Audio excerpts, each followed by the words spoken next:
everyone, Cindy Squirrel here. Well, it's chili sauce making day. Actually, it's 2 days that it takes to make it. This is my grandmother's recipe, secret recipe, so shh, don't tell anyone, okay? But 6 quarts basket of ripe tomatoes. Now, for all you people that threw all those tomatoes, because you had so many tomatoes in your garden, and now your freezer's full, get them out and make them into chili sauce. Perfect time, perfect thing to make. Okay, so 6 cups of chopped celery. That's usually 2 bunches of celery. 4 cups of chopped onion. That usually a fairly big onion makes a cup, so that's 4 cups, 4 onions. Sometimes they only make like 3/4 of a cup. So, and then this is day 1. Okay, so I'll show you what I've done here.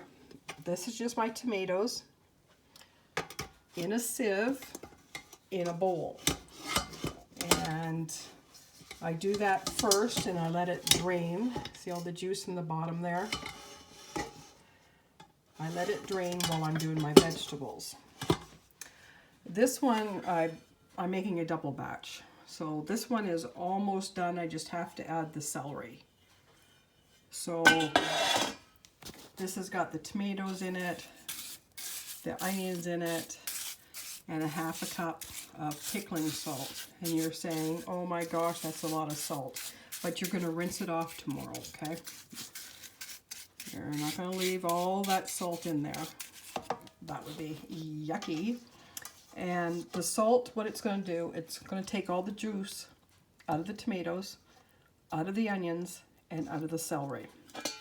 So all the juice goes down there, and you drain it off.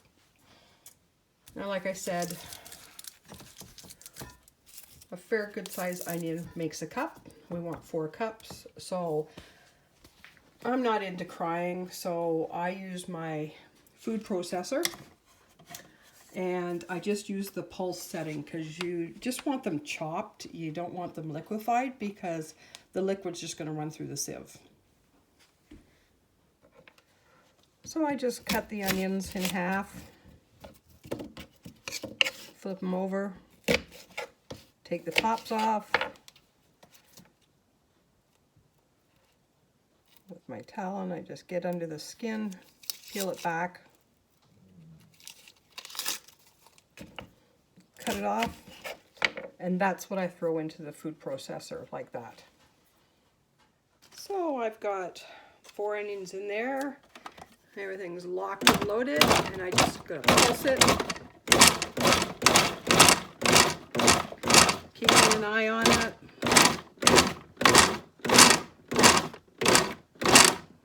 You don't want it to get down so that it's making it into a mince, because that's just going to go through your colander.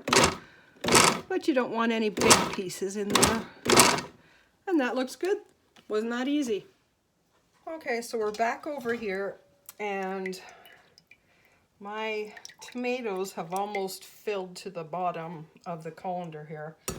So before I add anything else, I'm going to dump that out. You could keep that. That's just tomato juice. Hey, maybe I will keep it. Okay, so I got a whole big jar of tomato juice. I'll just set that aside for later. I'm going to put this colander back into the bowl, and I'm going to add my onions. That was 4 cups of onions.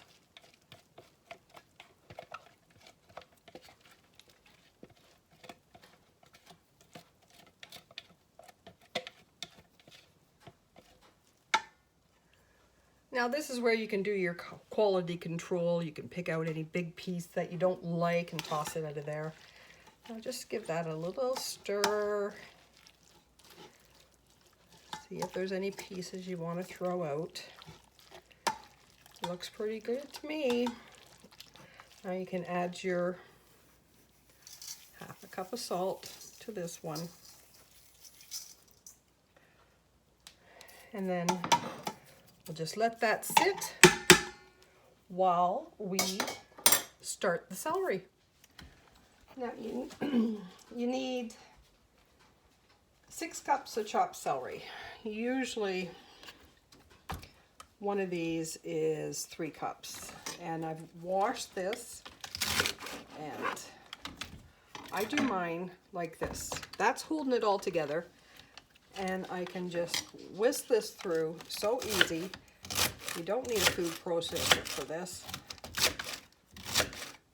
I'm going to cut them into little nice sized pieces, you know. And when I'm done, I'll be back. Now I usually stop when I get to about that point because the pieces are a little bit bigger. So if you wanted to, you could cross chop them, make them a bit smaller. But I like a chili sauce to be chunky. And then, of course, I love scooping it up with my bench knife. And we will see what that one head gave. Looks like it's going to be 4 cups. Not quite, so a little over 3 cups per stalk of celery, or head, or whatever you call it. There we go. We've got all the ingredients in here. The 6-quart basket of ripe tomatoes, 6 cups of chopped celery, 4 cups of onion, and half a cup of pickling salt. And just cover this up and let it sit overnight, and it will be draining all night. You can hear it draining. The salt's starting to work, and now you have time to clean up your kitchen and get ready for canning tomorrow. I like doing this in the 2 days because now, like I just said, I'm going to clean up my kitchen, and tomorrow I get the jars ready. And the only other vegetables that we're adding to this is 2 green peppers chopped. In each one of these containers is 2. And then you add the other spices. So there's no big chopping day or anything like that tomorrow. And this is my favorite. Like, I cannot live without my chili sauce. I use it as a ketchup. I use it as a cranberry sauce. I put it on my eggs. I put it on my turkey. I put it on my chicken. I put it on my steak. Put it on my fried potatoes. And yeah, so I hope you love this recipe.